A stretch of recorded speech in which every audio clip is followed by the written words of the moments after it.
Okay guys, I'm here in my shop and I'm going to give you guys a little bit of a rundown on what we do as far as the knife making process goes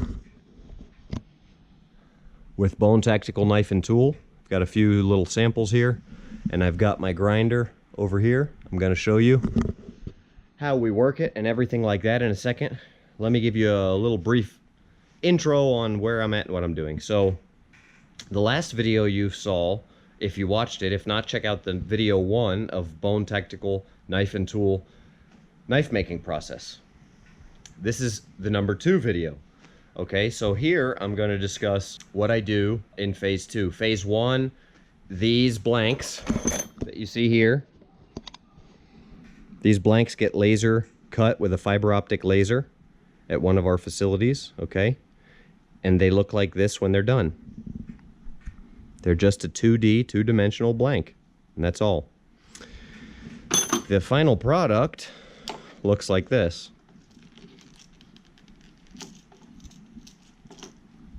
Okay? That's a karambit, one of my karambits. These are cut in the laser machine, and this side here, let me see, this side here is completely covered in slag or drippings because it's like this, and the laser comes through this top section here, and then there's a bunch of slag on the bottom here. So what I do, the first thing I do is I surface grind them. Okay, make sure that both sides are completely flat. I surface grind them. The next thing I do is I round the edges by hand here. Okay, put a chamfer on the edges. I don't put a chamfer here or here or here because you want grip, okay? This is for grip, so you don't lose it, so you don't cut yourself and so you don't lose it, all right? That's why there's no chamfer here. The chamfer here is so it's comfortable in the hand, all right? The next part of the process is on the grinder, which I'm going to show you guys in a minute. And here's one that has been ground to 80%, okay? The reason I grind them to 80% completely by hand, 100% by hand, I'll show you over here on the grinder. I just come in here by hand, pass here, okay? That's the belt I used for the first 20 of them over here, and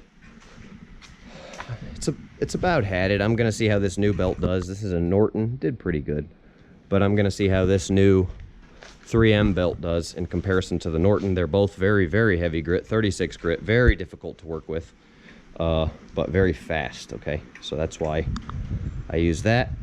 And so I leave this little bit of meat on here, as you can see. I leave a little bit on there.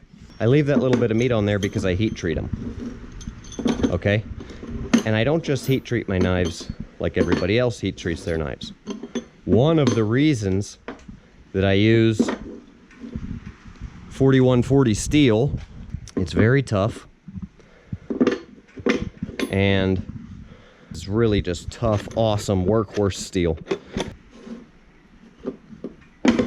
I can flame harden them, okay? And what do I mean by flame harden? Let me show you.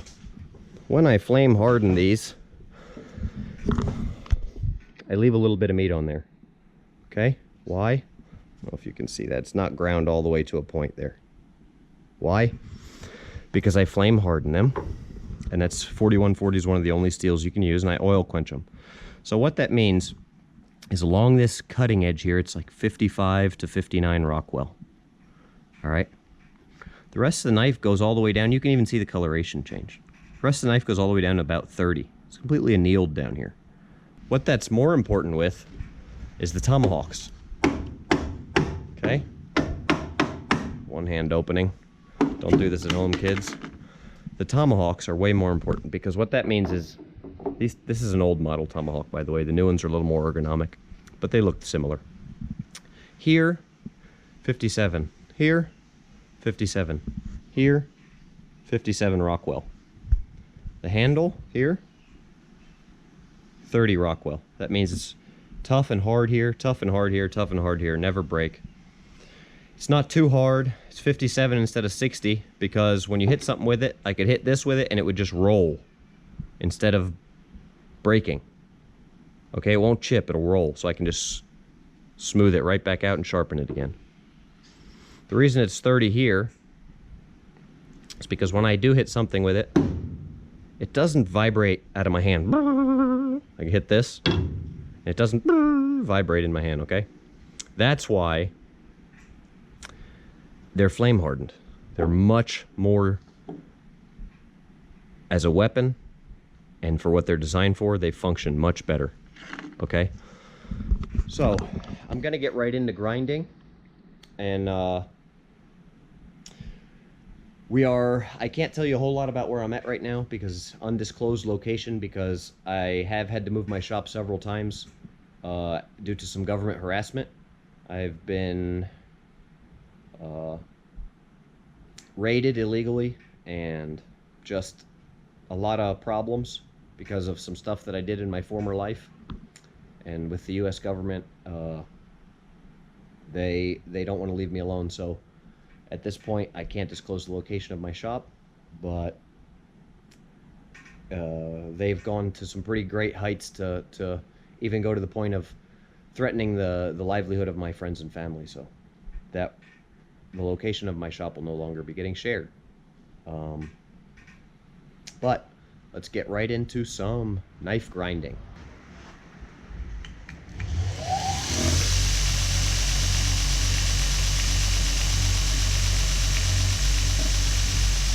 Okay, after it has been cleaned up on both sides, smoothed out, then the edges have been rounded, okay?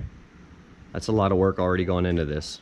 First thing is the 2D laser cutting. Then it's turned a little bit 3D by chamfering here. It's surface ground and made flat. The next thing I do on the grinder, I clean up this edge I'm gonna be grinding here, and I draw the middle line with a marker. I've tried to use scribes, I don't like the way they work, and I do everything by hand and by eyeball. It's very difficult, it's a skill, but I can do it, and that's why I do it, okay? Because I can. So I take this and make this center line by eyeball. All right. I don't know if you can see that. Yeah. All right, eyeball there, center. I draw the center line. It doesn't have to be perfect. It just has to be close because the belt grinds in a 2-inch flat area. So it only has to be, there's some margin of error that's acceptable. All right. Now, let's get into grinding. There's not a lot of people who can do it this way, but I don't shy away from anything difficult.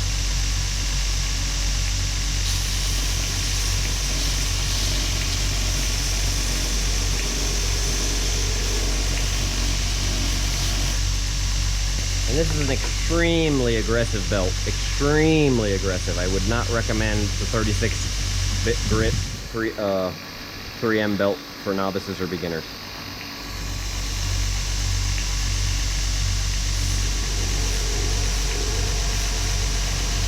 And there we go. One side is 80% ground. Again, this looks very easy here, but it is not. It is not very easy, but I'm making it look easy. All right, and it's very fast on this belt, but even just a twitch like this and your knife, just a twitch like this and your knife is ruined, okay? So again, that beautiful grind right there is the 80% grind, and as soon as I finish the other side, it'll be ready for heat treat.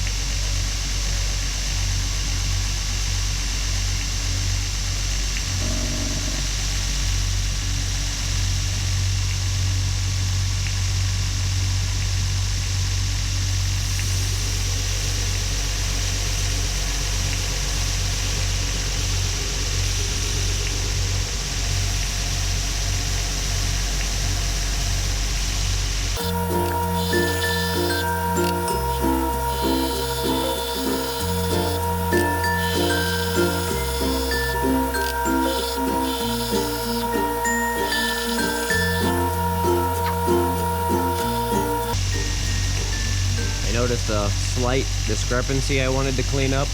and it is now to the point where I want it. So that is your 80% grind right there.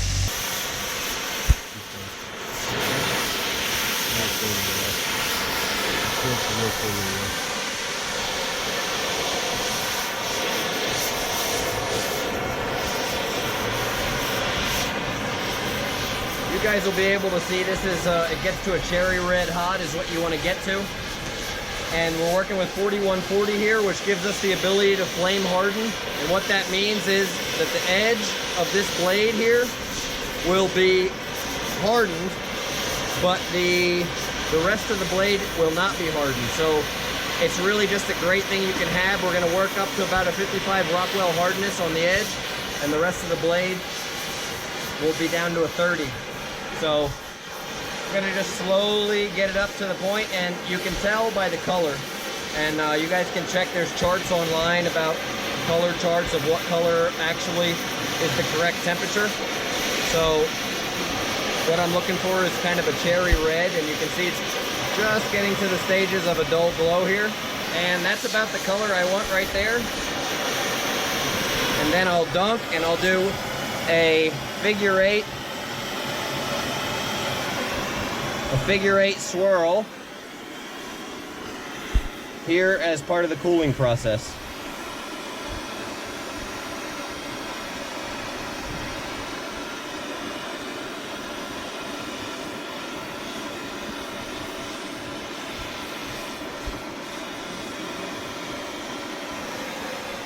And you can tell it's not smoking, so it's cool enough.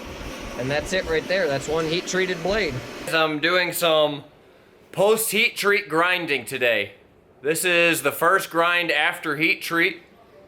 That's what it looks like right there. First grind after heat treat. And basically, I heat treated them all in the small batch. This is what they look like after heat treat. The first thing I'll do is I'll get this blank that I showed you guys starting out. Clean the blank up because it's laser cut, it's got slag all over it, doesn't look good. Clean it up, chamfer the edges, do these little chamfer edges right there. Then I'll go through and grind them all on the wheel. So I'll do a hollow grind, as you guys can see here. There's a hollow grind on here. Alright, that I did with the wheel. Then I heat treat them. So they're heat treated. At this point, that's heat treated. Then I'll go through and clean them up on the flat platen here. And that's what you can see right here, is this is cleaned up. Basically, what you're looking at right there is cleaned up blade. I'll go through, after this, I'll go again and start to get the final shape. Then I'll sandblast everything, paint it, Cerakote or whatever that I'm finishing it with. I might do Cerakote for the Modern Warrior, or Ancient Warrior I'll do acid etching and a clear coat and different things. And then after that again, I'll finally do the final edge. But I'm going through here and right now doing the post heat treat grind.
that's it right there.